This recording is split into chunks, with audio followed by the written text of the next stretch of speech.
సంబంధించినటువంటి ప్రముఖులందరికీ కూడా అవార్డు ఇవ్వడం ఆయన ప్రత్యేకత.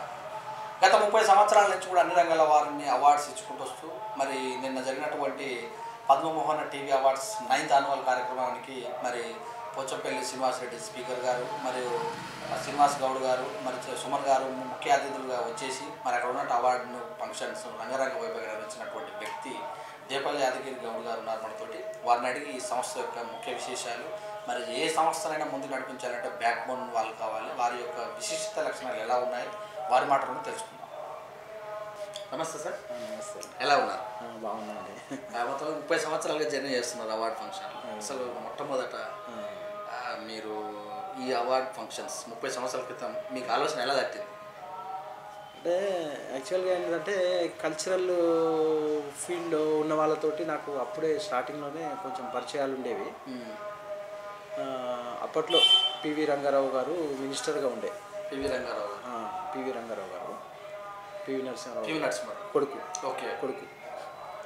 అయితే ఆయనతోటి ఉన్న పరిచయంతో ఇట్లనే అది వివిధ సందర్భాల్లో కలిసినప్పుడు మనము కళాకారులకు మన తరఫు నుండి ఏదో కొంత ఎంకరేజ్ చేయాలి, సేమ్ టైంలో మనము సోషల్ సర్వీస్ కూడా చేయాలి అనే కాన్సెప్ట్ వచ్చినప్పుడు ఒక సంస్థ ద్వారా అయితే అది ఫుల్ లెంగ్త్గా చేయగలుగుతాము. ఏదో ఒకరికి ఇద్దరికి చేయడం కాకుండా ఒక సంస్థను స్థాపించి దాన్ని ద్వారా మనం కనుక చేయగలిగితే ఒక ఫుల్ ప్లెడ్జ్డ్గా మనము సమాజానికి మన వంతు సహకారంగా చేయగలుగుతామని చెప్పి పివి రంగారావు గారు మేము ఒక 4-5 ఫ్రెండ్స్ కలిసి మాట్లాడినప్పుడు వేసి పెడదామని చెప్పి అప్పుడు ఒక ఆలోచనతోటి ఈ సంస్థను స్థాపించడం జరిగింది. సంస్థను స్థాపించేటప్పుడు కూడా పేరు విషయంలో కూడా ఏది పెడితే బాగుంటుంది అని వచ్చినప్పుడు మనకు అప్పటికే మీకు అందరికీ తెలిసిందే పద్మశ్రీ, పద్మభూషణ్, పద్మవిభూషణ్ అవార్డ్స్ ఉన్నాయి. సో మనము ఈరోజు ఈ చిన్న లెవెల్లో స్టార్ట్ చేస్తున్న సంస్థను మనము ఒక పద్మమోహన అనే పేరుతో స్టార్ట్ చేస్తే రేపొద్దున మన నుండి ఎవరైనా కళాకారులు తీసుకున్న వాళ్ళు కూడా పద్మశ్రీ అవార్డు పొందాము అనే ఫీలింగు మన సంస్థ నుండి పద్మమోహన అవార్డు తీసుకున్న తర్వాత కూడా కలిగేటట్టుగా దీన్ని తీసుకురావాలి. అంత కృషి, పట్టుదల, క్రమశిక్షణతో చేస్తే అనే ఉద్దేశంతో ఆ రోజు 4-5 మిత్రులను కలిసి ఈ పేరును అనుకున్నాము. పద్మమోహన అంటే పద్మశ్రీ, పద్మవిభూషణ్ లాగానే ఇదొకటి పద్మమోహన అవార్డు. అంటే ఏ కళాకారుడైనా సరే అరే పద్మమోహన మాకు వచ్చిందంటే ఒక గ్రేట్గా ఫీల్ కావాలి. సో ఆ కాన్సెప్ట్ మీద మేము అప్పట్లో 30 సంవత్సరాల క్రితం అనుకొని స్టార్ట్ చేయడం జరిగింది. సో ఆ తర్వాత మేము ఒక్కటి వీళ్ళకే కాదు, కళాకారులకే కాదు, సోషల్ సర్వీస్ కింద ఫ్రీ ఐ క్యాంప్స్ నిర్వహించడము, బ్లైండ్స్ మ్యారేజెస్ ఏర్పాటు చేయడము, చిన్నపిల్లలకు టెక్స్ట్ బుక్స్ ఇవ్వడము, 10th క్లాస్లో టాప్ 10 గోల్డ్ మెడల్ అవార్డ్స్ అని గోల్డ్ మెడల్ అవార్డ్స్ను అక్కినేని నాగేశ్వరరావు గారి చేతిలో మేము ఇప్పించాము. ప్లస్ స్లో వస్తుంది. 10th క్లాస్లో గోల్డ్ మెడల్ అవార్డ్స్ కూడా ఇచ్చాము. దానికి అక్కినేని నాగేశ్వరరావు గారు చీఫ్ గెస్ట్కి వచ్చి పిల్లలకు ఎంకరేజ్ చేసే అవార్డ్స్ను ఆయన చేతుల మీద ఇప్పించాము. ఆ తర్వాత దేవేందర్ గౌడ్ గారి చేతుల మీదుగా ఒక సురభి కళాకారునికి వాళ్ళ కూతురుకు మ్యారేజ్ సెట్ అయ్యి ఆగిపోయినప్పుడు మా దగ్గరికి వచ్చి కళాకారుడు అడిగాడు, సార్ మీరు ఒక సంస్థ పెట్టారు కదా, మీ సంస్థ నుండి మాకేమన్నా కొంచెం ఆర్థిక సహాయాన్ని అందిస్తారన్నప్పుడు యాక్చువల్గా అప్పుడు మాది కొత్త సంస్థ, చిన్నది. సో ఎలా చేయాలి అనే ఒక ఆలోచన వచ్చి ఆ కళాకారుడి ఆర్ట్నే మనం బేస్గా తీసుకొని ఒక ప్రోగ్రామ్ కండక్ట్ చేసి దానికి ఒక టికెట్ షో లాగా పెట్టి దాని నుండి వచ్చిన ఫండ్ను ఆయనకి ఇవ్వాలి అనేది ఒక చిన్న కాన్సెప్ట్ పెట్టుకొని అప్పుడు ఆ సురభి కళాకారులతో పాటు వాళ్ళ కొంతమంది ఆర్టిస్టులను మాట్లాడి ఒక చింతామణి అనే నాటకాన్ని వేయించి దాని ద్వారా వచ్చిన ఫండ్ను, అంటే ఇది నేను ఒక 28 years బ్యాక్ చెప్తున్నాను. అప్పుడు ఆ కళాకారునికి స్టేజ్ మీద దేవేందర్ గౌడ్ గారి చేతుల మీదుగా ఆయనకు చెక్కు ప్రజెంట్ చేయడం జరిగింది. అప్పుడు ఫస్ట్లో సో ఆ తర్వాత కూడా సోషల్ సర్వీస్ కింద చాలా యాక్టివిటీస్ చేస్తున్నాము. ఐ క్యాంప్స్ నిర్వహించడం, బ్లైండ్స్ మ్యారేజెస్ ఏర్పాటు చేయడము, విడోస్ మహిళలు, నిరుపేద మహిళలు, భర్త చనిపోయిన వాళ్ళు, అలాంటి వాళ్ళకు కూడా కుట్టు మిషన్లు ఫ్రీగా ఇవ్వడము, అలాంటి సోషల్ సర్వీస్ చేస్తూ సేమ్ వేలో మళ్ళీ ఇటు సైడు కల్చరల్ను కూడా ఎంకరేజ్ చేయాలనే కాన్సెప్ట్లో చాలామంది కళాకారులకు ఇప్పటి వరకు నేను అనుకుంటాను ఏంటంటే ఒక 1000 మంది కళాకారుల వరకు మనము మన సంస్థ నుండి డిఫరెంట్ అకేషన్స్లో సన్మానాలు చేయడం కానివ్వండి, పద్మమోహన్ అవార్డులు ఇవ్వడం కానివ్వండి, సత్కారాలు చేయడం కానివ్వండి, అట్లా మా సంస్థ నుండి ఈ 30 సంవత్సరాల జర్నీలో చేసుకుంటూ వస్తున్నాము. అట్లా చాలామంది ఉన్నారు. చెప్పుకుంటూ పోతే మన రాజారెడ్డి దంపతులకు పద్మమోహన విశిష్ట దంపతులు అవార్డు ఇచ్చాం. ఆ తర్వాత దేవవ్రత కంట, సౌమ్య మిశ్రా, ఇద్దరు IAS IPS, both are collector and SP, వాళ్ళిద్దరికి కూడా పద్మమోహన విశిష్ట దంపతులు అవార్డు ఇచ్చాము. తర్వాత మన చుక్కా రామయ్య దంపతులకు కూడా అవార్డు ఇచ్చాము. సేమ్ అంటే మాది ఒకటి ఈ విశిష్ట దంపతులు అనే కాన్సెప్ట్ను కూడా నేనే ఆలోచించి మన సభ్యులందరికీ, మన మెంబర్స్ అందరికీ చెప్తే అది సూపర్గా ఉంది సార్ అని చెప్పి ఫస్ట్ ఈ విశిష్ట దంపతుల అవార్డును హైదరాబాద్ రంగారెడ్డి జిల్లా కలెక్టర్స్ పుష్ప సుబ్రహ్మణ్యం దంపతులకు ఇవ్వడం జరిగింది. అప్పట్లో అంటే ఇది కూడా దాదాపు ఒక 27 ఇయర్స్ బ్యాక్ విషయం. ఓకే. సో ఈ విశిష్ట దంపతులు అనే కాన్సెప్ట్ కూడా ఏంటంటే ఆయా రంగాలలోని వ్యక్తులు భార్యాభర్తలు అయి ఉండి సమాజానికి ఏమన్నా సేవ చేస్తున్నారా, సో అలాంటి వాళ్ళను గుర్తించి చేయాలనే కాన్సెప్ట్లో ఈ అవార్డును స్థాపించడం జరిగింది. ఇది నిజంగా కూడా ఒక విశిష్టమైన కార్యక్రమంగా మేము దాన్ని తీర్చిదిద్దినాం. ఈరోజు విశిష్ట దంపతులు అవార్డు పద్మమోహన నుండి తీసుకుంటున్నాము అంటే వాళ్ళకు ఒక ఎగ్జైటింగ్గా ఫీల్ అవుతున్నారు. అదే పద్మమోహన వాళ్ళు మమ్మల్ని సెలెక్ట్ చేశారు. నిన్ననే మీరు జరిగిన ప్రోగ్రాంలో చూశారు, ప్రీతి నిగమ్ అండ్ కర్రా నగేష్ టీవీ రంగంలోని వాళ్ళు ఎంత ఎగ్జైటింగ్గా వాళ్ళ ఆలోచన వాళ్ళ స్పీచ్లో తెలుస్తుంది. అరే మాకు పద్మమోహన వాళ్ళు గుర్తించారు. ఆయన కర్రా నాగేష్ గారు అంటున్నారు, సార్ మాకు పద్మశ్రీ వచ్చింది సార్ అని. పద్మమోహన వాళ్ళు గుర్తించడమే మాకు పద్మశ్రీ వచ్చింది సార్ అంటున్నారు. అంటే అంత ఎగ్జైట్మెంట్గా, అంటే ఇది ఒక రోజులోనో 2 రోజుల్లోనో వచ్చింది కాదు. పద్మమోహన సంస్థకు ఇంత పేరు ప్రతిష్టలు ఇంత రావడానికి కారణం ఏంటంటే దీని వెనుక కృషి, పట్టుదల, తపన. మీకు అందరికీ తెలుసు financial support main important. So ఆ ఫైనాన్షియల్ సపోర్ట్ కూడా మనకు చేసేవాళ్ళు, మనల్ని నమ్మడం. అంటే ఇప్పుడు ఒక కార్యక్రమం చేయాలి అంటే నిన్న జరిగిన కార్యక్రమాన్ని కూడా మీరు చూశారు. అలాంటి కార్యక్రమం చేయాలంటే ఎంతో తపన ఉండాలి. తపనతో పాటు డబ్బు ఉండాలి, సహకరించే వ్యక్తులు ఉండాలి. వాళ్ళందరి సహాయ సహకారాలతోటి అంత పెద్ద ఈవెంట్ను మనం హ్యాండిల్ చేయగలిగినాము అంటే నిజంగా గాడ్ గిఫ్ట్ అని నా అభిప్రాయం. అది నిన్న పోచారం శ్రీనివాసరెడ్డి గారు కూడా అదే అన్నారు. అందరికీ డబ్బు ఉన్న వాళ్ళు ప్రతి ఒక్కరూ ఇలాంటి కార్యక్రమాలు చేయలేరు, ఆ తపన ఉండాలి, ఆ సంకల్పము, ఆ భావన ఉండాలి, ఉంటే తప్ప చేయలేరు అనేది ఆయన కూడా చెప్పారు. అట్లా కంటిన్యూ చేసుకుంటూ చాలా సినిమా రంగంలో వాళ్ళకు, నృత్య కళాకారులకు, మిమిక్రీ కళాకారులకు, అసలు ఒక్కటి కాదు అన్ని రంగాలను మేము టచ్ చేసేసినాం మొత్తం. ఎవ్రీథింగ్. ఇప్పుడు నిన్న ఒక అబ్బాయి యూట్యూబ్లో ఇది మన పాట, అది నువ్వంటే పిచ్చే పాట, నువ్వంటే పిచ్చే అనే ఒక పాటను మన మెంబర్స్ చూసి సెలెక్ట్ చేసి దాన్ని నిన్న ప్రజెంట్ చేసినాం అవార్డు. అసలు ఆ అబ్బాయి ఎంత ఎగ్జైటింగ్గా ఫీల్ అవుతుందంటే, సార్ నన్ను అసలు నేను పాడిన దాన్ని మీరు మెంబర్స్ చూడడము, మీరు మమ్మల్ని సెలెక్ట్ చేయడమే మా అదృష్టంగా భావిస్తున్నాము అని అనడం. ఒక్కొక్కరు అంటే ఎవ్రీ అవార్డు నిన్న 50 మంది కళాకారులకు ఇచ్చాము. ప్రతి కళాకారుడు ఆయన మొహంలో ఆనందం. సో మేము కోరుకున్నది కూడా అదే, ప్రతి కళాకారుడు ఆనందంగా మన పద్మమోహన్ అవార్డును తీసుకోవాలి. మన పద్మమోహన్ అవార్డు తీసుకున్నాడంటే నెక్స్ట్ స్టెప్ పద్మశ్రీ రావాలి వాళ్ళకు అనేదే ఫస్ట్ మేము ఏదైతే డే 1 నుండి అనుకున్నామో అదే కాన్సెప్ట్లో వెళ్తున్నాము. ఇది ఏ కళాకారునికైనా సరే ఒక ఎంకరేజ్మెంట్, ఒక సపోర్టు. అదే మేమున్నాం, అదే మాకు ఫలానా పద్మమోహన సంస్థ వాళ్ళు మాకు ఎంకరేజ్ చేస్తారు. నిన్న ఒక యాంకర్ అంటున్నది, అసలు మీ పద్మమోహన సంస్థ వచ్చిందంటే ఇంకా మాకు ఇంకా చాలా ఉత్సాహం వస్తుంది సార్, నెక్స్ట్ ఇంకా ఏ అవార్డు అయినా వస్తుంది ఇక మీ పద్మమోహన్ వచ్చిందంటే. అంటే వాళ్ళల్లో నిన్న స్పీచ్లో ఇస్తుంటే హావభావాలు వాళ్ళకి అట్లా అనిపిస్తుంది. అంటే మీతోటి స్టార్ట్ చేసినాం సార్, అసలు నాది ఫస్ట్ అవార్డు అంటున్నారు.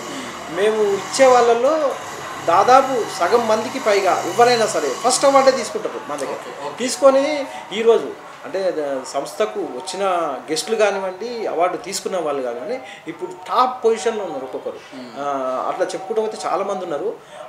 మన సంస్థకు వచ్చిన తర్వాత అవార్డు తీసుకున్న వాళ్ళు కానివ్వండి, గెస్టులు కూడా హై లెవెల్కు ఎదిగిన వాళ్ళు ఉన్నారు. అది మాకు సంతోషం. వాళ్ళందరి సహకారం, మీ అందరి సహకారము, ప్రెస్ వాళ్ళందరి సహకారం. మీరు ఈ అవార్డు వాళ్ళు సెలెక్ట్ చేసుకుంటారు కదా, వాళ్ళు ఏ రకమైన ప్రమాణికను మీరు ఎన్నుకొని వాళ్ళకి అవార్డు ఇవ్వడం జరుగుతుంది మీ సంస్థ ద్వారా? ఎప్పటి నుంచి వాళ్ళని, అంటే ఒక 1 year గ్యాప్ ఉంటుంది కదా, ఎప్పటి నుంచి స్టార్ట్ చేస్తారు? 1 year తీసుకుంటాం మేము. అంటే ఇప్పుడు సపోజ్ ఇప్పుడు టీవీ అవార్డ్స్ నిన్న చేసిన కార్యక్రమం ఉంది. అది ఏంటంటే ఒక 1 year లాస్ట్ 1 year గ్యాప్ తోటి, అంటే 1 year నుండి టెలికాస్ట్ అనే ప్రోగ్రామ్స్ను చూస్ చేస్తాము. ఆ 1 yearలో ఈ అన్ని ఛానల్స్లో ఏమేమి వచ్చినాయి అనేది ఒక దీనికి జ్యూరీ కమిటీ ఉంటుంది. ఒక 11 members తోటి కమిటీ ఉంటుంది. సో ఆ కమిటీ మెంబర్స్ అందరూ ఈ చూస్ చేసి ఇది బెస్ట్, ఇది బెస్ట్, ఇది బాగుంటుంది, ఇది బాగుంటుంది అంటే ఎవ్రీ అవార్డు కూడా మళ్ళీ మేము ఏం చేస్తామంటే ఎవ్రీ అవార్డు 4 నామినేషన్స్ తీసుకుంటాం. ప్రతి అవార్డుకు 4 నామినేషన్స్. అంటే కూడా మేము నిన్న 50 అవార్డ్స్ ఇచ్చాం. 50 అవార్డ్స్లో యాక్చువల్గా మేము సెలెక్ట్ చేసింది 200 అవార్డ్స్ సెలెక్ట్ చేసాం. 200 అవార్డ్స్లో మళ్ళీ ఫిల్టర్ చేసి మళ్ళీ దాన్ని ఒక 50 అవార్డ్స్గా ఫైనల్ చేయడం జరిగింది. వీళ్ళు జ్యూరీ మెంబర్స్ కూడా చాలామంది ఏమంటారంటే, జ్యూరీ మెంబర్స్ని ఎందుకు మెచ్చుకుంటున్నారంటే మాకు ఎవరితో ఏం సంబంధం లేదు. నేను ఏ అవార్డు గ్రహీతకైనా సరే నేను ఫోన్ చేయంగానే వాళ్ళు ఎగ్జైటింగ్గా ఫీల్ అవుతున్నారు. అరే మాకు అవార్డు వచ్చింది సార్ అని. అంటే మేమేంటంటే ఎవరో రికమెండ్ చేస్తానో ఇంకెవరన్నా చెప్తేనో అట్లా చేయొద్దు అనేది Day 1 నుండి ప్లాన్ చేస్తున్నాం. ఒక సిస్టమ్గా వెళ్తున్నాం. ఇప్పుడు మీరు చాలామంది ఆర్గనైజేషన్స్ ఉన్నాయి, అట్లా ఏం లేదు చాలామంది, కానీ మా సిస్టమ్ వేరు. మాది ఒకటే ఏంటంటే కళాకారులను ఎంకరేజ్ చేయాలి. అదేదో రికమెండ్ అది ఇది కాకుండా స్వచ్ఛందంగా మనమే వాళ్ళకు ఒక కళాకారునికి, ఒక కళాకారులు కావచ్చు, ఒక జర్నలిస్ట్ కావచ్చు, ఒక యాంకర్ కావచ్చు, ఒక న్యూస్ రీడర్ కావచ్చు, వాళ్ళకి ఎట్లా అంటే మేము ఫోన్ చేయగానే సార్ మీ అవార్డు మీ అవార్డు మాకు ఎప్పుడు వస్తుందని ఎదురు చూస్తున్నాం సార్ అని అంటున్నారు. అసలు చూడండి, అంటే ఒక జర్నలిస్ట్ కూడా నిన్న అదే అన్నాడు, నేను ఒక 3-4 years నుండి గమనిస్తున్నాను సార్, నా పేరు ఎప్పుడు నన్ను సెలెక్ట్ అవుతుందేమో అని చూస్తున్నాను సార్ అని అన్నాడు. అది ఎగ్జైటింగ్ అన్న, ఒక మంచి గుర్తింపు. నిన్న సుబ్బరాయ శర్మ ఆల్సో అదే అన్నాడు, అసలు మీ సంస్థ గురించి నాకు తెలుసు సార్, నేను తెలిసినా కూడా ఇదే ఫస్ట్ టైం మీ దగ్గరికి రావడము, మీ దగ్గర నేను లైఫ్ టైం అచీవ్మెంట్ అవార్డు తీసుకోవడం కూడా నా అదృష్టంగా భావిస్తున్నాను అని చెప్పారు. అయితే మీ మాటల్లోనే మీరు ఎవరు ప్రెజర్ చేసినా ఎవరు అంటారు కదా, కొంతమంది ఎవరైనా సీనియర్ ఆర్టిస్టులు కూడా అక్కడక్కడ సందర్భాలు బట్టి మీకు ఈ అవార్డ్స్ వచ్చినాయి సార్ అంటే నేను ఎక్కడ రికమెండ్ చేయను, నేను డబ్బులు ఇచ్చి కొనుక్కోను అన్నట్టు కూడా మాట్లాడుతున్నాను, చూసాం మనం స్పెషల్గా. నిజంగా మరి ఇలాంటివి ఏమైనా మీ దృష్టికి వచ్చినాయి అంటే మాకు ఇవ్వండి సార్, మీకు ఎంతైనా సార్ మేము పే చేస్తాం అన్నట్టుగా ఏమన్నా? చేయదు, మాకు అట్లాంటిది ఇంతదాకా అట్లాంటిది ఏం రాలే. అట్లా మేము అంటే ఇంకొకటి, మేము అవార్డు ఎవరికైతే సెలెక్ట్ చేస్తామో వాళ్ళను కూడా మేము స్వచ్ఛందంగా, అంటే వాళ్ళతో పెద్ద రిలేషన్ కూడా మెయింటైన్ చేయాలి. అవార్డు గ్రహీతలతో కూడా మీరు చూడండి, మేము ఎంతో మందికి ఇచ్చాము, మేము ఎవరితో కూడా మళ్ళీ నెక్స్ట్ మేము మొన్న ఇచ్చాము బాగున్నారు అట్లా కూడా మేము పెద్దగా ఇంకా అంతే. అది అవార్డు ఇచ్చాము, కొత్త వాళ్ళకి ఇచ్చే వాళ్ళ గురించి ఆలోచిస్తే ఇచ్చిన వాళ్ళ గురించి మీకు ఇంకా లేదు వాళ్ళు ఇంకా కూడా బాగా చేస్తున్నారు. అంటే సెకండ్ టైం ఏదన్నా, అంటే చాలా రేర్ సందర్భాలలోనే సెకండ్ టైం మన అవార్డు తీసుకున్న వాళ్ళు ఉంటారు.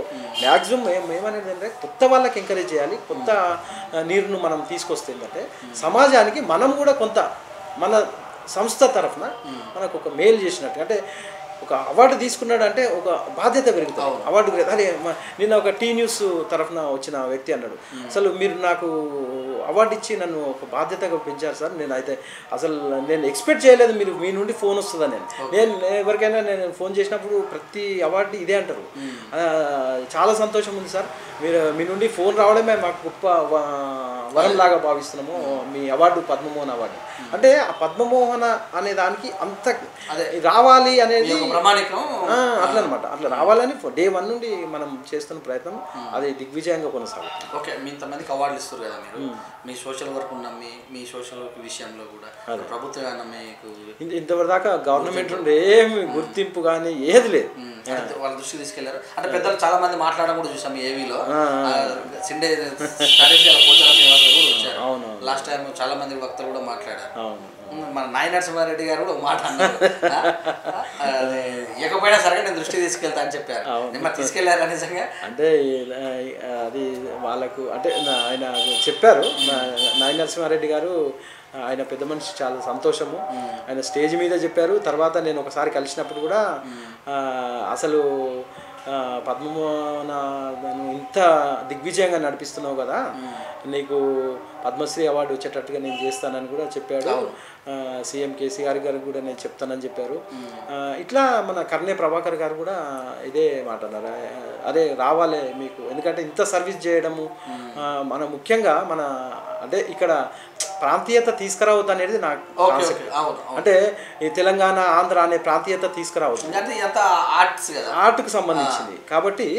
సో ఈ ఆర్టిస్ట్గా అంటే ఒక సంస్థను ఇంత దిగ్విజయంగా 30 సంవత్సరాల కెరీర్లో ఇంత దిగ్విజయంగా ఎక్కడ కూడా ఏ ఇది లేకుండా ఇంతమందిని ఎంకరేజ్ చేస్తున్నారు కదా, మీకు ఇవ్వాలి అనేది చాలామంది ఇప్పటికి కూడా. నిన్న కూడా మీరు విన్నారు, సుమన్ గారు కూడా, సుమన్ ఆల్సో నాకు చాలా క్లోజు, అంటే నాకు ఒక బ్రదర్ లాగా, ఆయన బ్రదర్ లాగా. ఏదైనా ప్రోగ్రామ్ ఉన్నా ప్రతి ప్రోగ్రామ్ మ్యాక్సిమం ప్రోగ్రామ్స్కు ఏదన్నా ఆయనకు కన్వీనియంట్ లేకపోవడం అలాంటివి తప్పిస్తే ఆయన ఒక నాకు బ్రదర్ లాగా సహకరిస్తుంటాడు.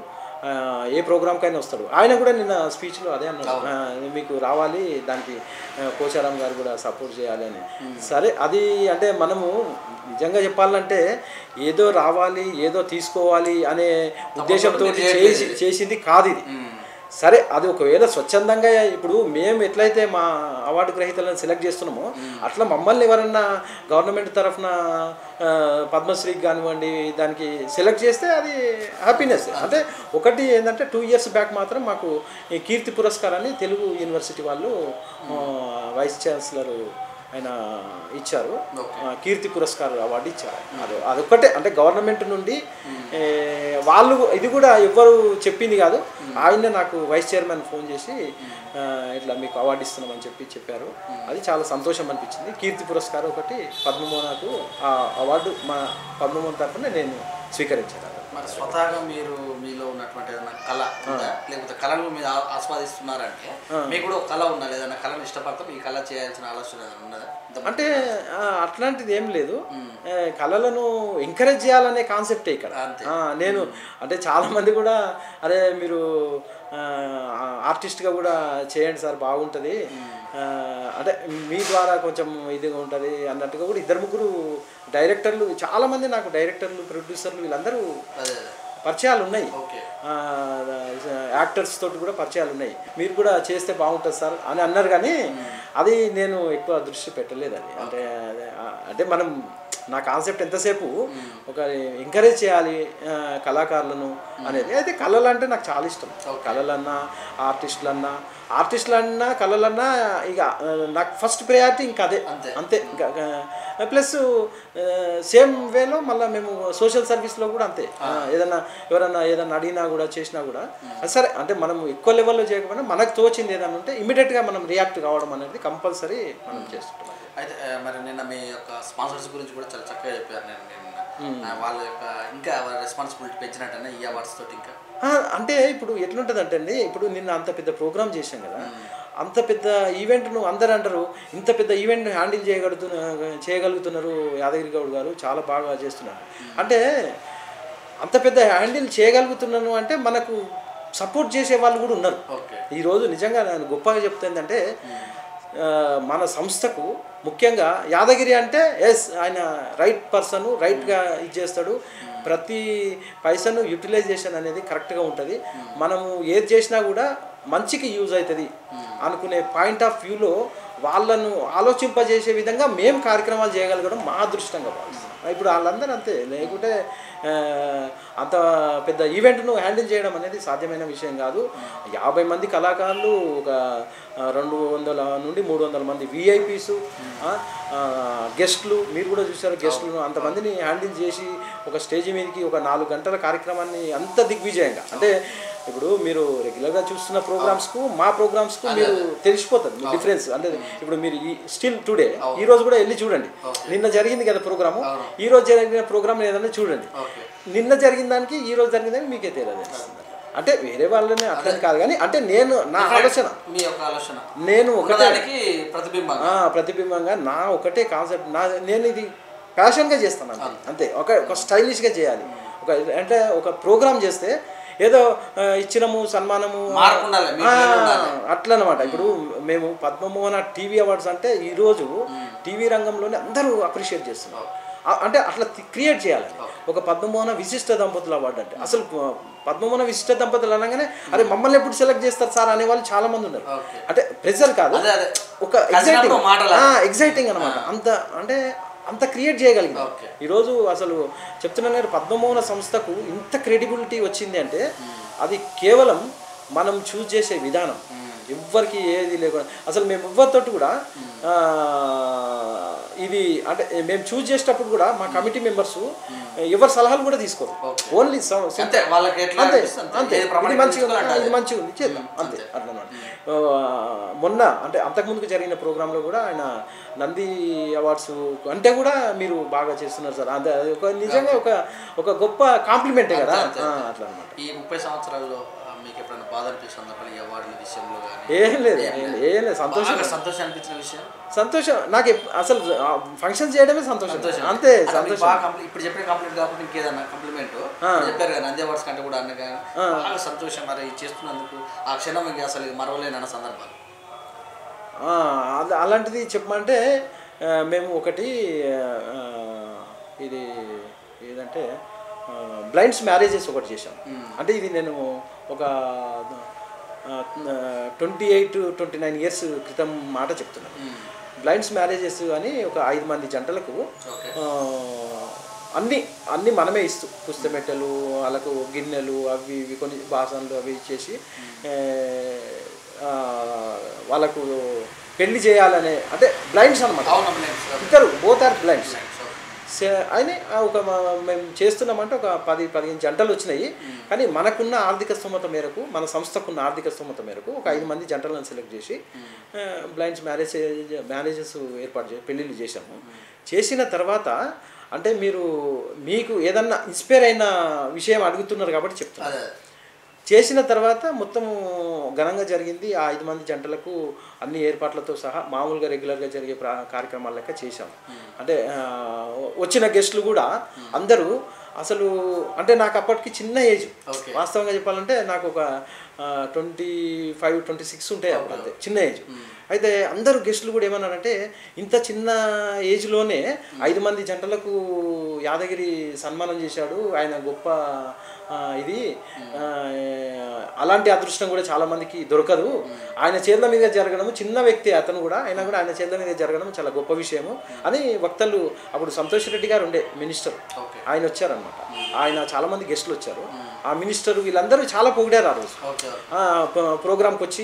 అది చూసి అక్కడ వాతావరణం అదంతా చూసి చాలా గొప్ప కార్యక్రమం ఇది అని చెప్పి పొగిడారు. అయితే ఇవన్నీ పొగడడం ఒక ఎత్తు అయితే ఇది ప్రోగ్రామ్ అంతా అయిపోయిన తర్వాత నేనే అందరు గెస్టులు వాళ్ళు అందరు వెళ్ళిపోయిన తర్వాత నేనే అక్కడ క్లీనింగ్ చేయిస్తున్నాను. అంటే ప్రోగ్రామ్ అయిపోయిన తర్వాత క్లీనింగ్ చేసి నేను ఇట్లా అప్లో ఉన్నాను, ఒక స్టేజ్ మీద అప్లో ఉన్నాను. అప్లో ఉండి క్లీనింగ్ చేస్తుంటే ఒక 80 ఇయర్స్ లేడీ ఆమె నా దగ్గరికి సడన్గా వచ్చింది. వచ్చేసి నేను అప్లో ఉన్నాను కదా, నా కాళ్ళు పట్టుకుంటుంది. అయితే నేను అరే అమ్మ ఎందుకమ్మా కాళ్ళు పట్టుకుంటున్నావు, నీకేదైనా సమస్య ఉందా, ఎందుకు కాళ్ళు పట్టుకుంటున్నావు అని అంటే, నువ్వు కాళ్ళు పట్టుకోవద్దు, నువ్వు చాలా పెద్ద మనిషివి, మేము చాలా చిన్నవాళ్ళము అని అడిగినాను అనమాట. ఆమె అడిగితే ఆమె ఒకటే చెప్పింది, అంటే నా జీవితంలో మర్చిపోలేని సంఘటన అన్నందుకు చెప్తున్నాను. ఆమె కళ్ళలో నీళ్లు పెట్టుకొని ఒక మాట ఏమన్నదంటే, దండం పెడుతూ, అయ్యా నువ్వెవరో మాకు తెలియదు, కానీ నా కూతురు ఒక అబ్బాయిని చూసుకున్నది, ఇద్దరు బ్లైండ్సే, కానీ వాళ్ళిద్దరికి పెళ్లి చేసే స్తోమత నాకు లేదు. లేక నేను చాలా దాదాపు ఒక 6 నెలల నుండి ఎలా చేయాలి అని ఆలోచిస్తున్నా. ఆ టైంలో మీరు మా కూతుర్ను సెలెక్ట్ చేసుకొని ఈరోజు మ్యారేజ్లో వన్ ఆఫ్ ది కపుల్గా అదే ఇద్దరిని సెలెక్ట్ చేసి మన పెళ్లి చేశారు. అది నేను కింద కూర్చొని నా కళ్ళారా చూసినది. నేను ఈ జన్మకు ఇది చాలు, ఇప్పుడు నేను చనిపోయినా పర్వాలేదు, ఎందుకంటే నాది నా కోరిక ఏదైతే నెరవేరింది, ఈ జన్మకి ఇది చాలు, అది నీ ద్వారా జరిగింది, నీ ద్వారా జరిగింది, నాకు ఇంతకంటే కావాల్సింది ఏముంది, అందుకని నీ కాళ్ళు పట్టుకుంటున్నాను, భగవంతుతో సమానమని ఫీలింగ్ అనమాట. సో అయితే నేను నిజంగా చెప్తున్నాను, అంతమంది గెస్ట్లు వచ్చి అంతమంది పొగిడి, ఈవెన్ మినిస్టర్ సంతోష్ రెడ్డి గారు వీళ్ళందరూ కూడా చాలా బాగా చేశాడు అది ఇది అని పొగిడినా కూడా నాకు పెద్దగా అనిపించలేదు, చేసిన అనేది అనిపించింది. ఏదో మనకు బాధ్యతగా చేసినాము అనుకున్నాము. ఎప్పుడైతే ఆమె నా కాళ్ళు పట్టుకొని వచ్చి ఈ 2 మాటలు ఆమె నోటి నుండి నాకు వచ్చినాయో అప్పుడు నా కళ్ళల్లో నేను ఇది అరే ఇంత గొప్ప పని అని నేను ఇంత గొప్ప పని చేసినా అంటే నా నుండి ఇంత మంచి కార్యక్రమం జరిగిందా అని అప్పుడు అనిపించింది. వాళ్ళందరూ పొగిడినప్పుడు కూడా నాకు అనిపించింది. సో అప్పుడు నాకు ఇంత మంచి కార్యక్రమం జరిగింది. ఆ క్షణంలో అనుకున్నా నేను, అది చాలా ఆనందం అనిపించి ఆ క్షణంలో అనుకున్నా, మనం ఇక్కడ నుండి ఏదైనా ఎంతనో కొంత మనకు తోచింది ఒక సర్వీస్ ఓరియంటెడ్గా కల్చరల్ నువ్వు ఎంకరేజ్ చేసుకుంటున్నాయి, కళాకారులను ఎంకరేజ్ చేసుకుంటున్నాయి, సోషల్ సర్వీస్ పరంగా కూడా మనం ఏదైనా చేయాలి కంపల్సరీ, ఇయర్లీ వన్స్ ఎప్పుడో ఒకసారి మనకు తోచినప్పుడు చేయాలని అప్పటి నుండి ఎప్పుడు ఏదో ఒకటి కార్యక్రమాలు రెగ్యులర్గా చేస్తూనే ఉన్నాం. ఎవరికి మాకు తోచినట్టుగా కళాకారులు మన అదేది కుట్టు మిషన్లు ఇవ్వడము, ఐ క్యాంప్స్ పెట్టడము, గోల్డ్ మెడల్స్ ఇవ్వడము, మిమిక్రీ కళాకారుల చరిత్రలోనే మిమిక్రీ స్టార్ నైట్ అని పెట్టి క్యాష్ అవార్డ్స్ ఇచ్చాం. నిరుపేద మిమిక్రీ కళాకారులకు క్యాష్ అవార్డ్స్. నేరెళ్ళ వేణుమాధవ్ గారు అయితే ఆశ్చర్యపోయారు, అసలు ప్రతి మిమిక్రీ కళాకారునికి పిలిచి మీరు మిమిక్రీ చేయమంటారు, అందరూ మిమిక్రీ అయిపోయిన తర్వాత వానికి బస్ ఛార్జీలు కూడా ఇవ్వమంటారు, వెళ్ళిపోవాలి మిమిక్రీ చేయాలి వెళ్ళిపోవాలి, ఇది వాళ్ళది ఆర్గనైజర్స్ ఉంటారు. అలాంటిది మీరు క్యాష్ అవార్డ్సే ఇచ్చిండ్రు, స్టేజ్ మీద క్యాష్ అవార్డ్స్ ఇచ్చిండ్రు, మాకు చాలా ఆనందం అనిపించింది అని నేరెళ్ళ వేణుమాధవ్ గారు అన్న మాట ఇది. అట్లా మనము అందరికీ డెఫినెట్గా అంటే కళాకారులకు అంటే నేను ఇప్పటికి కూడా చెప్తున్నా ఏంటంటే మిమిక్రీ కళాకారులకనే కాదు, ఇట్లా సందర్భం వచ్చింది కాబట్టి చెప్తున్నాను. ప్రతి సందర్భంలో ఇట్లా నేను చెప్పుకుంటూ పోతే ఎంత చెప్పినా తక్కువనే ఉంటుంది, చాలా ఉన్నాయి డిఫరెంట్. అంటే నాకు ఇప్పుడున్న మూమెంట్లో ఇప్పుడు వచ్చిన ఆలోచన నేను చెప్పాను, కానీ ఇంకా చాలా ఉన్నాయి ఇట్లా. ఇంకొక ఇన్సిడెంట్ చెప్తాను మీకు. మేము మహిళలకు కుట్టు మిషన్లు ఇవ్వాలి అని అనుకున్నప్పుడు మా బడ్జెట్ ప్రకారంగా మేము ఒక 25 మందికి ఇవ్వాలి అని అనుకున్నాం, 25 మంది. కానీ మేము మహిళలకు కుట్టు మిషన్లు ఇస్తామని, ఇది కూడా ఎప్పుడు జరిగింది తెలుసా, ఒక 25 years బ్యాక్ గురించి. మహిళలకు కుట్టు మిషన్లు ఇస్తామని చెప్పేసి మేము పేపర్లో అనౌన్స్ చేసాము. చేస్తే మాకు దాదాపు 150 అప్లికేషన్లు వచ్చాయి. ఈ 150 అప్లికేషన్లు వస్తే ఇంతమందికి మనం ఇవ్వలేం కదా, మీరు అనుకున్నది సపరేట్, మేము అనుకున్నది 25 మందికి ఇద్దాము, ఇది 20 మందికి ఇద్దాము అనుకొని ఆ మహిళలకు ఇవ్వాలనుకున్నాం. అప్పుడు మేమేం చేసామంటే సరే ఇందులో మనకు జెన్యూన్ ఏంది అంటే ఇది నిజంగా మనము ఇస్తే వాళ్ళు కరెక్ట్గా యూటిలైజ్ చేసుకునే వాళ్ళు ఎవరు అని చెప్పి నిరుపేద మహిళలను చూసి విడోస్ను చూసి సెలెక్ట్ చేసాం అనమాట. ఒక 25 మందిని సెలెక్ట్ చేశాం. సెలెక్ట్ చేసి ఇస్తుంటే కొంతమంది అప్లికేషన్ పెట్టుకున్న వాళ్ళు కూడా అక్కడికి వచ్చి కొంచెం గడబడి చేసినట్టు చేసారు. అంటే మాకెందుకు ఇవ్వరు, మేము కూడా అర్హులమే కదా అన్నట్టుగా చేస్తే కూడా మేము పెద్దగా పట్టించుకోలేదు. ఇవ్వాల్సింది మీరు, అలా సెలెక్ట్ చేయాల్సింది మీరు ఇచ్చేసినాం. వాళ్ళని కూడా సంజాయించినాం, అట్లా కదమ్మా నెక్స్ట్ టైం ఇస్తాము అని చేసినాం. ఇది అయిన తర్వాత ఏంటంటే సెలెక్ట్ చేసిన తర్వాత వాళ్ళకు ఈ కుట్టు మిషన్లు ఇచ్చిన తర్వాత ఇది కూడా ఒక నిజంగా నా లైఫ్లో ఒక మర్చిపోలేని ఒక సంఘటన. ఇది కూడా ఇదేంటంటే ఒక 25 మంది మహిళల్లో ఒకటే ఉదాహరణ చెప్తాను మీకు. సైదాబాద్లో ఒక ముస్లిం లేడీ, ఆమెకు 4 పిల్లలు, భర్తనేమో రిక్షా దొక్కుతాడు. అతను డైలీ రిక్షా దొక్కితే, అంటే నేను 25 సంవత్సరాల క్రితం విషయం చెప్తున్నాను. 25 సంవత్సరాల క్రితం అతను రిక్షా దొక్కుతుంటే అతనికి వచ్చే ఇన్కమ్ మీకు తెలుసు సోర్సెస్. సో ఆ ఇన్కమ్ను కూడా ఏంటంటే అతను ఏదో జస్ట్ ఇంట్లో ఇవ్వకుండా డ్రింక్కు సాయంత్రం దాకా కష్టపడ్డాను కదా చేస్తాడు కదా, తృప్తి కోసం అతను డ్రింక్ చేయడము అట్లా వ్యసనం అయిపోయి అతను అసలు భార్య పిల్లలనే చూడడమే మర్చిపోయాడు. సో ఆ సందర్భంలో ఆమె ఏం చేస్తుందంటే ఒక దగ్గర కుట్టు మిషన్ రెంట్కు తీసుకుంది. రెంట్కు తీసుకొని డైలీ 10 రూపాయలేమో రెంటు. ఆ కుట్టు మిషన్కు 10 రూపాయలు రెంట్కు తీసుకొని ఆమె బస్తాలు కుడుతుందంట. ఆ బస్తాలు కుడుతూ జీవనోపాధి సాగిస్తుంది. సో ఆమెను సెలెక్ట్ చేసి మేము ఈమెకు గనక మనం మిషన్ ఇస్తే ఆ 10 రూపాయలు ఏదైతే ఉందో ఆ 10 రూపాయలు మిగులుతుంది కదా, డైలీ మిగులుతుంది కదా, అంతే కదా. 25 ఇయర్స్ క్రితం ఆ 10 రూపాయలు మిగులుతుంది కదా ఈమెకు అని ఆ కాన్సెప్ట్లో మేము ఆమెకు చూస్ చేసి ఇచ్చాము. ఇచ్చిన తర్వాత ఆమె వెళ్తూ అసలు ఎంత ఎగ్జైటింగ్ అంటే నా ఫ్యామిలీని రక్షించిండ్రు అనే ఒక ఫీలింగ్ అనమాట ఆమె. ఆ 10 రూపాయలు డైలీ 10 రూపాయలు అంటే నెలకు 300 రూపాయలు ఓనర్ అయిపోయింది కదా. మిషన్ కొట్ట ఓనర్ అయిపోయింది, మిషన్ ఓనర్ అయింది, 10 రూపాయలు మిగులుతున్నాయి. ఇది అనేసరికి నా పిల్లలకు చాలా చేశారు, నా పిల్లలను రక్షించారు సార్ అని చెప్పి ఆమె కూడా చాలా ఎగ్జైటింగ్ ఫీల్ అయింది. అంటే ఇలాంటి కొన్ని ఇన్సిడెంట్స్ అట్లా అనమాట. ఇవన్నీ చూసిన తర్వాత ఏంటంటే మనం ఇంకా చేయాలి, ఏదో చేయాలి అనే తపన అయితే ఇప్పటికి ఉంది. ఇంకా ఇంకా మనం చేస్తూనే ఉంటాం. ఇంకా మంచి మంచి కార్యక్రమాలు, నా ఆలోచన ఇంకా చాలా చాలా మంచి మంచి ఆలోచనలు ఉన్నాయి. అంటే కళాకారులకు కావచ్చు, సోషల్ సర్వీస్ పరంగా కావచ్చు. ఇప్పుడు అవార్డ్స్ అనగానే అదొక స్టైల్ ఉంటుంది, కానీ నా స్టైల్ వేరు. నేనేంటంటే నేను నిన్న కూడా అనౌన్స్ చేశాను, ఇది అసలు టీవీ అవార్డ్స్ అంటే సినిమా అవార్డ్స్ మేము ఇచ్చినాం. సినిమా అవార్డ్స్ ఇచ్చిన తర్వాత టీవీ అవార్డ్స్ అనగానే ఏంటి సార్ సినిమా నుండి మళ్ళీ టీవీకి వచ్చిండ్రు అన్నాను. అంటే మీరు చూడండి ఇక్కడ టీవీ అనగానే ఒక చిన్న బుల్లితెర సార్ అన్నాను. నేను ఈరోజు నిజంగా చెప్తున్నాను, ఈ టీవీ అవార్డ్స్నే ఫిలింఫేర్ స్థాయిలో చేయాలనేది నా ఆలోచన. ఫిలింఫేర్ అంటే నా ఏం ఉంది అది ఫిలింఫేర్. అదే అసలు ఇప్పటికే చాలామంది పద్మమోహన్ అవార్డు అనగానే చాలా ఒక ఎగ్జైటింగ్గా ఫీల్ అవుతున్నారు. దాన్ని నేను నిన్న అనౌన్స్ కూడా చేశాను, నెక్స్ట్ లెవెల్కి తీసుకెళ్ళాలి ఈ టీవీ అవార్డ్స్ను. అసలు బుల్లితెర పెద్ద పండుగ అనేది ఒక యూనివర్సల్ నేమ్గా క్రియేట్ చేయాలనేది నాది ఉంది. తప్పకుండా చేస్తాను. మీ యొక్క తపన పర్లేదు, బాగానే ఉంది.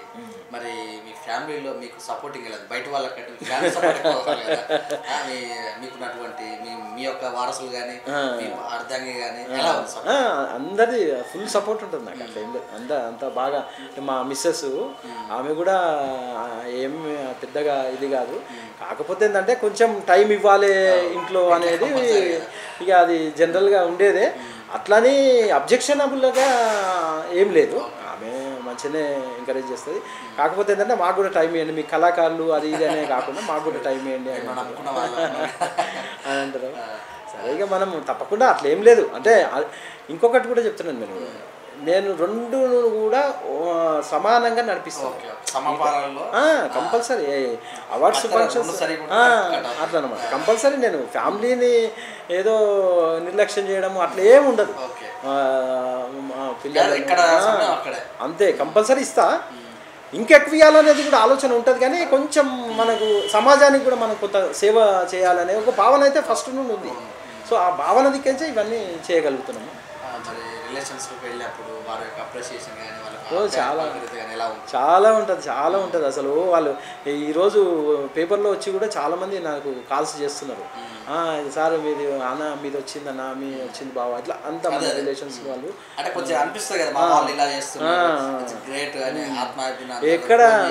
ఎక్కడ పోయినా కూడా మేము ఫంక్షన్స్కి వెళ్తే కూడా నన్ను స్పెషల్గా చూస్తారు వాళ్ళు. అరే అన్న వచ్చిండు. ఒక జాబ్ చేసే వాళ్ళు వేరు, కుటుంబం వరకు చూసుకుంటారు, సమాజాన్ని మొత్తం కూడా చూస్తున్నారు. కంపల్సరీ వాళ్ళు చాలా అప్రిషియేట్ చేస్తారు. మన రిలేషన్స్లో కూడా చాలామంది మన ఐడెంటిఫికేషన్ అనేది డిఫరెంట్గా ఉంటుంది. ఆడ మనం పోగానే నేను రిలేషన్ అంటే చెప్తున్నాను. నిన్న మేము అక్కడ 10:30 11 అయింది, అక్కడ ఫంక్షన్ దగ్గర 11 అయింది. 11కు మేము ఒక ఫంక్షన్ అటెండ్ చేసినాం. మీరు ఆశ్చర్యపోతారు. 11కు పోయినాము, అంటే బర్త్డే ఫంక్షన్ మా రిలేషన్స్లోనే. అంటే వాళ్ళు మా గురించి వెయిట్ చేసారు. మేము అక్కడికి వెళ్ళేసరికి 12 అయింది, 12:10 అయింది. మా గురించే వెయిట్ చేసారు. యాక్చువల్ ఫంక్షన్ అయిపోయింది 12 అంటే బర్త్డే ఫంక్షన్ 12 ఏముంటుంది అయిపోతుంది. అప్పటికి అందరూ వెళ్ళిపోయారు. కేవలం అంటే మీరు రిలేషన్స్లో ఎట్లుంటుంది అన్నందుకు ఈ ఉదాహరణ చెప్తున్నాను. మా గురించి మేము అక్కడ నుండి మళ్ళీ 1 o'clock వెళ్ళాం. మేము నైట్ 1 o'clock ఇంటికి వచ్చేసరికి 2:30 అయింది. అవి చాలా దూరంలో, మళ్ళీ అది కూడా దగ్గర కూడా కాదు, అక్కడ కుంపల్లి అవుతాం. అంత దూరం అయినా సరే మేము నాకు ఒకటే ఇప్పుడు మీరు అన్నట్టుగా ఫ్యామిలీని కళాకారులు అవును. ఒకటే వేలో చూస్తూ అనడానికి నిన్న జరిగిన ఇన్సిడెంటే చిన్న ఉదాహరణ. ఉదాహరణ, ఓకే. అంటే చాలా మంది కూడా ఇంత పెద్ద ప్రోగ్రామ్ చేసాము అక్కడికి ఏం పోతాంలే, అవును, అలసిపోయినాము, అలసిపోయినాము, పోకపోతే ఏమవుతుంది, ఏమవుతుందిలే, ఏదో చెప్పుకుంటారులే, కుదరలేదు, కుదరలేదు, అట్లా అవుతుందిలే అనుకుంటారు. నేను అట్లా ఏం లేదు, ఖచ్చితంగా. నేను ఖచ్చితంగా వెళ్ళాల్సిందే, వెళ్ళినాం. ఓ వాళ్ళు చాలా హ్యాపీగా ఫీల్ అంతే అయ్యారు. కదా. అంతే కదా, సేమ్ ఇదే కోట్లో ఇట్లనే వెళ్ళేసరికి వాళ్ళు వాళ్ళ ఉద్దేశం అయితే మా కోసం ఖచ్చితంగా వచ్చిండు ఉంటది కదా. వాళ్ళు చాలా సంతోషపడ్డారు. వాళ్ళు అవార్డు గ్రహీతలందరికీ, నిన్న అవార్డు తీసుకున్న అవార్డు గ్రహీతలందరికీ మరొక్కసారి శుభాకాంక్షలు. ఇన్ ఫ్యూచర్లో కూడా ఇలాంటి అవార్డ్స్ ఫంక్షన్ను గ్రాండ్ లెవెల్లో చేయాలనేది ఉన్నది. నేను నిన్న చెప్పినట్టుగానే ఈ బుల్లితెర పెద్ద పండుగను ఫిలింఫేర్ అవార్డ్స్ స్థాయిలో చేయాలనేది నా కాన్సెప్టు, ఆలోచన ఉంది. ఆ సంకల్పాన్ని నేను దిగ్విజయంగా పూర్తి చేస్తానని, అలాగే మీ అందరికీ శుభాకాంక్షలు తెలుపుతూ మిగతా కళాకారులందరూ కూడా ఫ్యూచర్లో అందరికీ మేము ఎంకరేజ్ చేస్తామని ఈ సందర్భంగా V3 ఛానల్ ఇంటర్వ్యూ సందర్భంగా మీ అందరికీ హామీ ఇస్తున్నాను. Thank you sir, thank you very much. మీ విలువైన సమయాన్ని, మీ 30 సంవత్సరాల అనుభవాన్ని మా టీవీతో పంచుకున్నందుకు, అలాగే మీరు సమయాన్ని ఇచ్చి రాత్రి ఆల్రెడీ 1 గంట 2 గంటల వరకు చేసినా కూడా మాకు సమయాన్ని ఇచ్చి విశేషాలు చేసినందుకు, మీరు ఇంకా ఇలాంటి అవార్డ్స్ మరి ఎంతో మందిని వెలుగు తీసుకొచ్చి వాళ్ళ యొక్క మేలువైన సమాజం కోసం మీరు పనిచేయాలని మా టీవీ తరఫున కూడా మీకు కృతజ్ఞత తెలియజేస్తూ, విష్ ఆల్ ది బెస్ట్. మీరు 100 సంవత్సరాలు ఆయుర ఆరోగ్యాలతోటి ఉండాలని మనస్ఫూర్తిగా కోరుకుంటూ సంతోషం. ఇదే మరి దేపల్లి యాదగిరి గౌడ్ గారు చెప్పుకున్నటువంటి విషయాలు, 30 సంవత్సరాల అనుభవాలు, మరి వారికి హ్యాపీనెస్ చేసిన సందర్భాలు, ఫ్యామిలీ అవార్డ్స్ గ్రహీతలందరినీ కూడా వారి మనసులోనే మనం తెలుసుకుంటాం. చూస్తుండండి మరొక అంశంతో మరొక ఫోకస్ కార్యక్రమంలో మీ ముందుకు తీసుకొస్తూ V3 న్యూస్ కెమెరామాన్ నవీన్తో మీ సురేష్ గారు.